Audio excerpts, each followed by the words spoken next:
They found the computer in this room in the basement of an MIT building. They could have unplugged it. They could have waited for the guy to come back and said, dude, what are you doing? You know, cut it out. Who are you? And they could have done all that kind of stuff, but they didn't. What they wanted to do was film it to gather evidence to make a case. The Internet's Own Boy is the story of Aaron Swartz. Aaron Swartz was a software programmer, internet prodigy, whose fingerprints are pretty much all over the internet.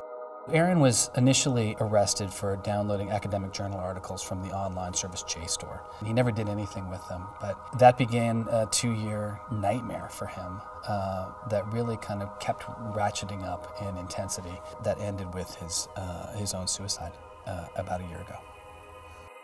My name is Brian Knappenberger. I'm the writer-director of the documentary The Internet's Own Boy, The Story of Aaron Swartz, which is premiering at Sundance in the U.S. documentary competition. My previous film was about hackers and activists, a film about Anonymous called We Are Legion, the story of the hacktivists. This is the darker side of that story, because the year after was really the year of the crackdown. And so we've seen an unprecedented crackdown on whistleblowers, hackers, activists, and even journalists in the last few years. And of course, this incredibly sort of disturbing revelations that we've learned about the NSA. This is a very darker time. This is a much darker story. It's kind of a story of the consequences of an overzealous crackdown.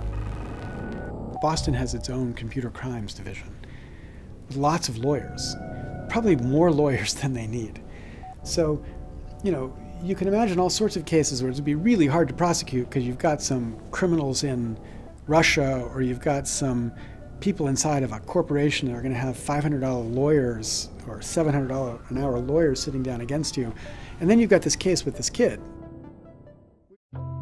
His family really opened the door to me, and I'm very grateful. I got a very sort of intimate look at him. Here's a guy who turned his back on traditional startup culture, right? Traditional startup culture is build to flip, make something, sell it for a lot, and do it all again, right? He did that with Reddit, and then he said, that's not what I want to do with my life or my skills. Instead, I'm going to turn towards this social justice, political organizing. That's an interesting turn to make in a culture that often says they want to change the world, but ends up being kind of a startup slogan.